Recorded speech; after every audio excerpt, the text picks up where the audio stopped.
Há alguns anos, quando estava realmente com pouco dinheiro, comecei a trabalhar no Dunkin' Donuts.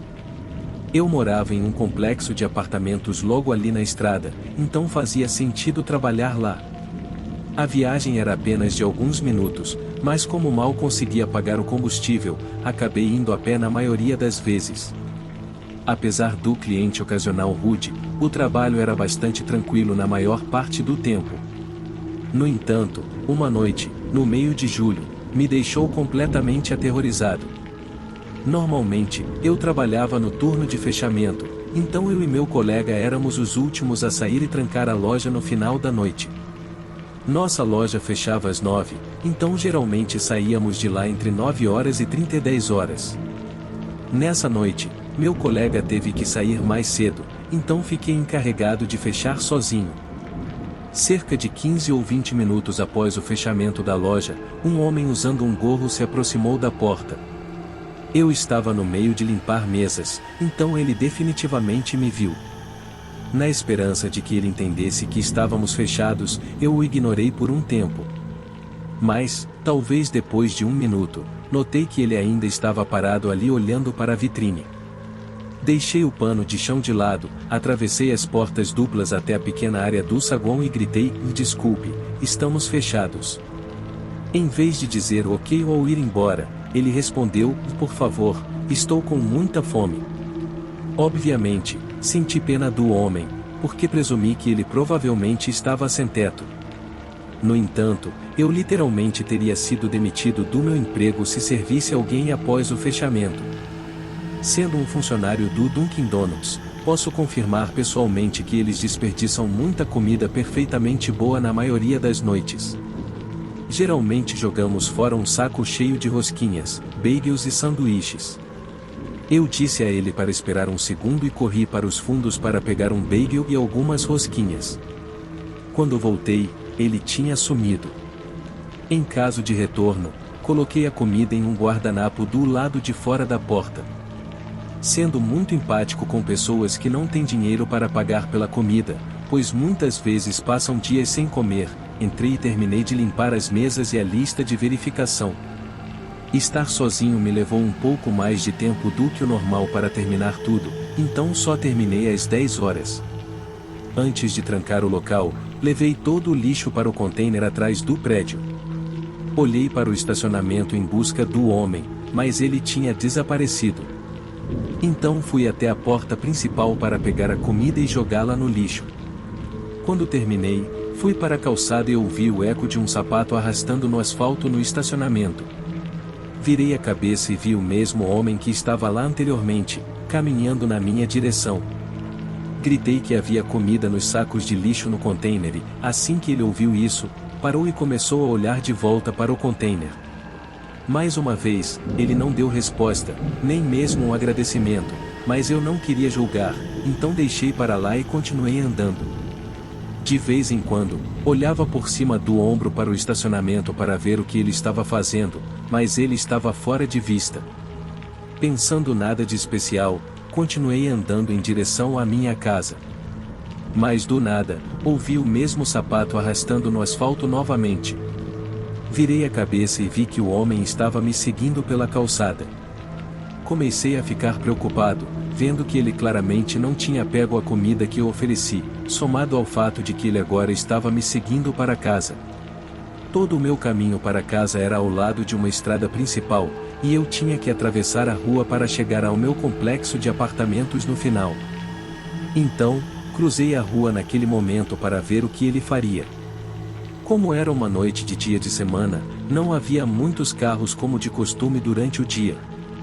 Assim que cruzei a rua, o vi fazendo o mesmo, e foi aí que comecei a entrar em pânico de verdade. Sem saber o que mais fazer, comecei a correr o mais rápido que pude pela calçada, tudo isso enquanto tentava carregar minha bolsa. Quando realmente comecei a ficar sem fôlego, olhei para trás e vi que ele estava correndo diretamente na minha direção. A adrenalina tomou conta de mim e comecei a correr o mais rápido que já tinha corrido na vida, gritando por ajuda. Enquanto corria, vi os faróis de um carro se aproximando à frente, então comecei a acenar com as mãos para ele, e, por algum milagre, O carro me notou e parou do outro lado da rua, bem perto de mim. Era um casal jovem em um SUV preto, e sem qualquer conversa, eles destravaram as portas traseiras e eu entrei. Eu estava completamente perturbado, tremendo, chorando e ofegante. O namorado acelerou, claramente percebendo o homem que agora estava a poucos metros do carro. Eles me perguntaram se eu conhecia o homem, mas só consegui balançar a cabeça negativamente. A namorada pegou o celular e ligou para a polícia, explicando que tinham acabado de pegar alguém sendo perseguido. Ela me entregou o telefone e expliquei o que acabará de acontecer, mal conseguindo formular frases. Em vez de ir direto para casa, o casal decidiu dar uma pequena volta e entrar no meu complexo pelo lado de trás, apenas para evitar que o homem nos visse novamente. O casal foi gentil o suficiente para esperar comigo no estacionamento até a chegada da polícia. No meu apartamento, dei meu depoimento à polícia, que prometeu patrulhar a área em busca do homem que correspondia à descrição que dei. No entanto, nada aconteceu, e nunca mais vi o homem desde aquela noite. Tenho ido e voltado do trabalho sozinho todas as noites desde então.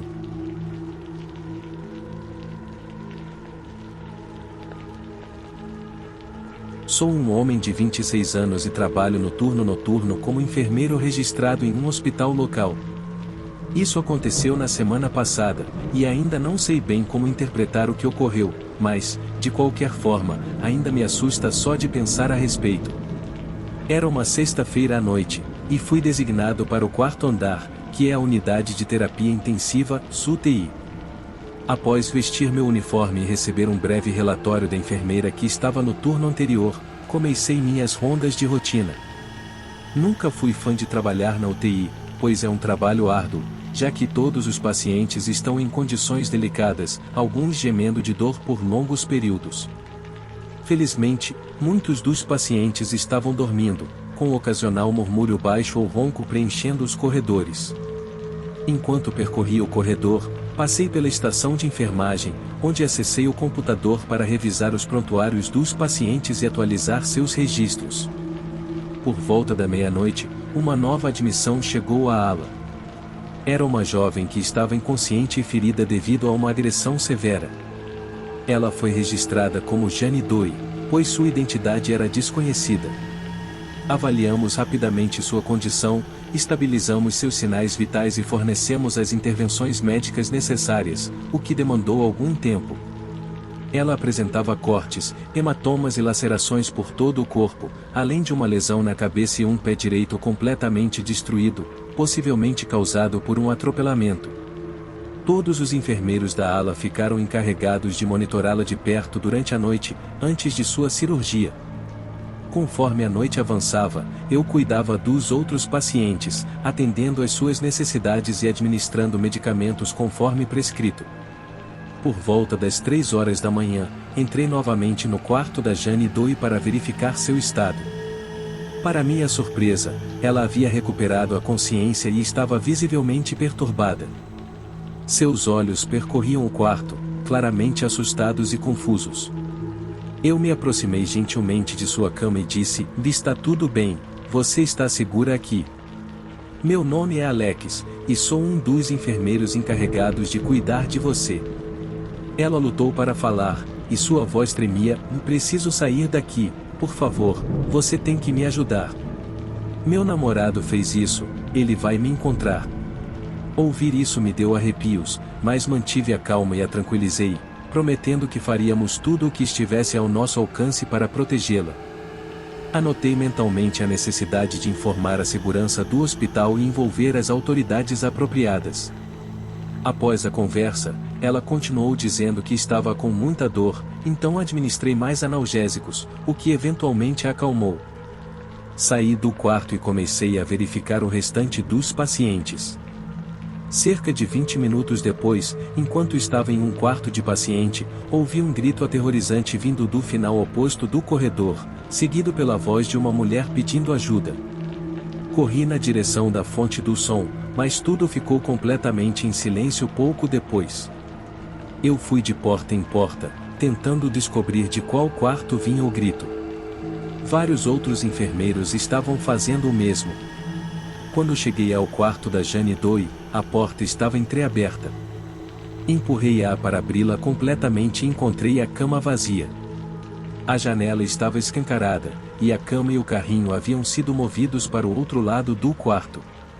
Fiquei ali, perplexo, enquanto os outros enfermeiros vasculhavam o quarto, olhando fixamente para a janela completamente aberta.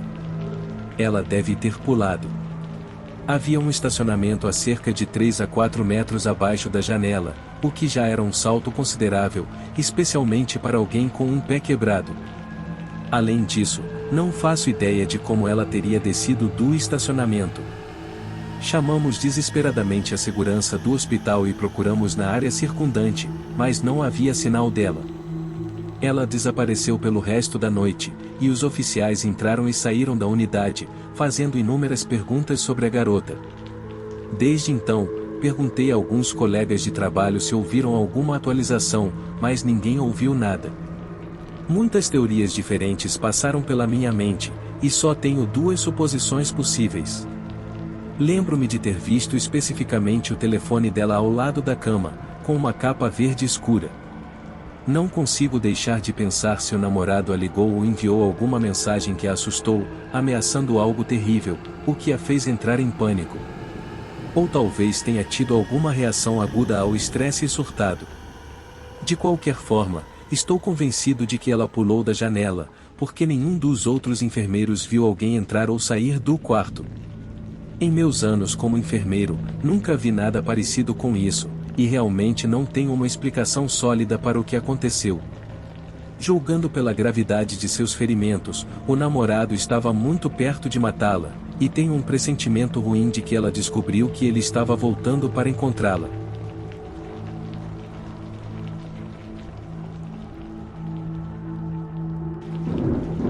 Trabalhei no turno da noite em uma padaria. Eu adorava esse emprego, principalmente porque se encaixava perfeitamente na minha agitada agenda escolar. Geralmente, eu ficava acordado a noite toda fazendo lições de casa ou estudando, então, basicamente, virei um notívago por vários anos consecutivos. Durante 3 noites por semana, eu trabalhava com um colega, e em 2 noites, eu estava sozinho. Estávamos quase no verão, e a temperatura estava subindo. Tínhamos alguns problemas com o ar-condicionado, então o técnico de manutenção, Andy, vinha à noite enquanto eu estava no trabalho. A padaria era pequena e lotada durante o dia, então era melhor para ele vir quando estava vazia. A gerência sempre me informava com antecedência quando Andy estaria lá, então nunca foi uma surpresa. Inicialmente, ele era muito agradável, e eu não tinha problemas em compartilhar o espaço com ele enquanto trabalhávamos. No entanto, logo percebi que estava completamente enganado sobre ele. Em uma noite, meu colega se atrasou um pouco, aparentemente perdendo a noção do tempo no chuveiro. Ao ouvir isso, Andy comentou que todos deveríamos tomar banho juntos para economizar tempo e começou a rir. Foi extremamente assustador. Também mencionei que morava sozinho, e ele respondeu: "Ótimo, então tenho você só para mim." Depois dessa noite, percebi que Andy não era o tipo de pessoa que eu imaginava. Parei de falar com ele, a menos que fosse absolutamente necessário, e só respondia com monossílabos quando era preciso. Pouco tempo depois, o ar-condicionado foi consertado, e pensei que finalmente estava livre dele. Avançando para uma noite, algumas semanas depois, eu estava trabalhando sozinho. Eram 2 da manhã, e eu estava no meio de comer uma barra de granola quando, de repente, ouvi um forte barulho na janela da frente. Assustado, olhei para cima e vi que era Andy. Ele estava chamando meu nome e pedindo para entrar. Ninguém me disse nada sobre ele vir naquela noite, e ele começou a puxar as maçanetas da porta da frente. Felizmente, eu já a havia trancado. Entrei em um canto da padaria onde ele não podia me ver e tentei ligar para o meu gerente, mas ele não atendeu. Segundos após desligar o telefone da padaria começou a tocar, e eu pude ver no identificador de chamadas de onde eu estava sentado, Vera Andy. Ele estava sendo implacável, não parava de bater na janela e tentar abrir a porta. Com medo, disquei 911.